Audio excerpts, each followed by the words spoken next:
Hey everyone, how you all doing? Hope you're doing really well and that you're excited that it's Friday, which means for some of you that you get to unwind, relax, probably run around, do your Christmas shopping if you celebrate Christmas, or a time to just chill out and switch off.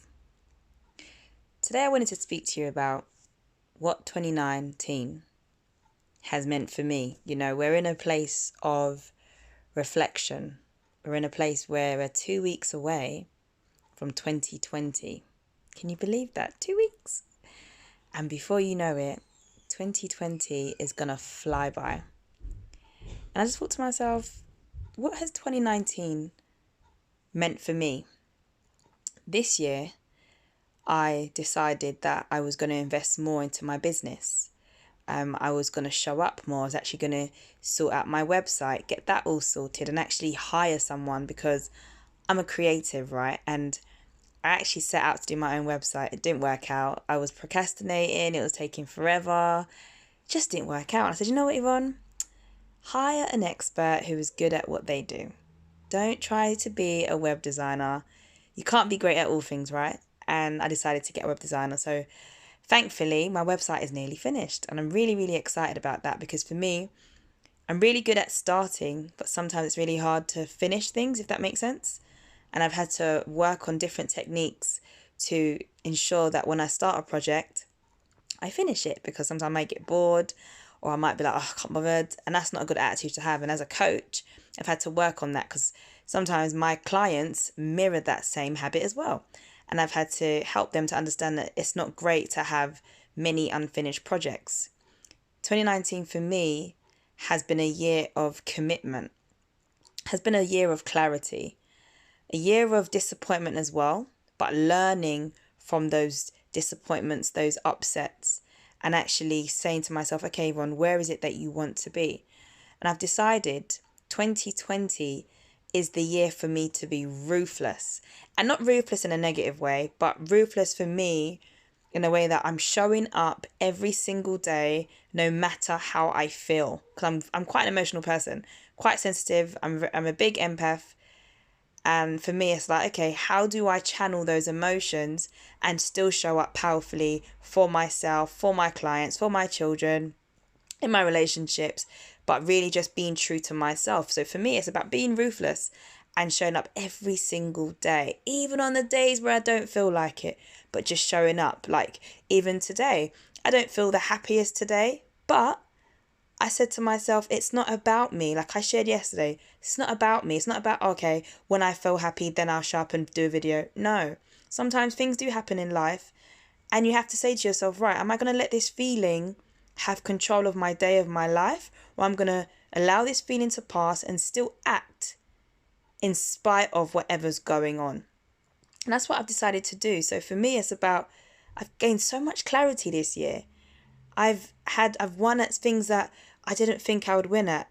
You know, I've accomplished some certain goals that were really, really hard and challenging, and I've achieved those goals. And there's some goals that I haven't achieved yet, and I'm going to put them in my 2020 goals that I want to achieve for the next year. So for you, I'm asking you that question as well. What has 2019 taught you? What are the things that you've noticed about yourself, that you've learned about yourself? Have you had to let go of some people? Have you had to declutter from people from your life, you know? And when I say declutter, I mean decluttering your mind. Are you making space in your mind for the things that you want to show up? Because if you don't make room for the things you want, how would you get them? I'll give you an example. I've had my Christmas tree for about 12 years now. And I said to my daughter, right, I want us to get a new Christmas tree. But in order for that to happen, after this Christmas, let's throw the tree away. Because that will give me the incentive and the drive and the push that I need to buy a new tree, right? Because if I still keep that tree and say, yeah, don't worry, next year we'll get a new tree, it won't happen. I'll be like, oh, there's a tree under the staircase, so you might as well use that tree. So I'm now clearing out that old tree so I can make room for a new tree for 2020. Now, what do you need to clear out in your life to make space for something you want in 2020? Whether it be that new job, whether it be starting a new business, whether it be finding love, you know, what is that thing that your heart desires? It may not be a Christmas tree like me, because I actually want a white tree for next year. But that's a story for another day. But what do you want for yourself?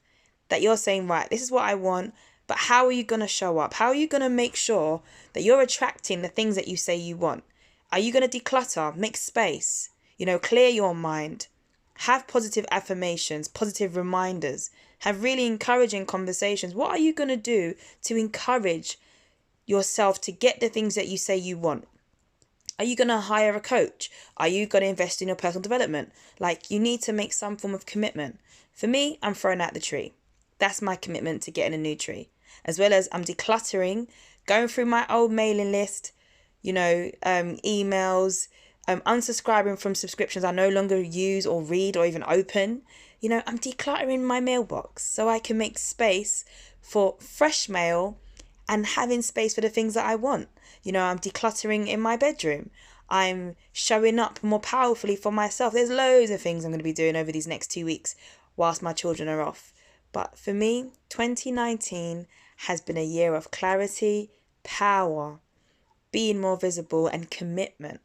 Being my word to myself, most importantly. Because it's all well and good being your word to others, but if you're not your word to yourself, then who are you kidding, right?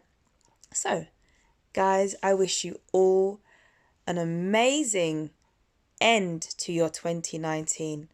Take some time out, reflect. What has your journey taught you?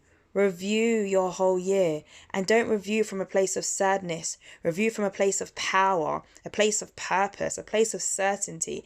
Even if you have had some challenging things happen to you this year, still review the life lessons that you have learned from those experiences, because there's always something to learn. Even in the most difficult, challenging situation, there's always something to learn. Look forward to knowing how your year has been. And again, wishing you a powerful 2020. Pick a word. What is your word for 2020? As I said, mine is ruthless. And that for me means being more visible, showing up every day despite how I feel, serving my clients from an even more powerful space, serving my children from a more powerful space, and even serving myself. So that when I give of myself, I'm giving from a full cup and not an empty cup. And that's it for today. Hope you all enjoy the message. Take care and speak to you soon. Bye.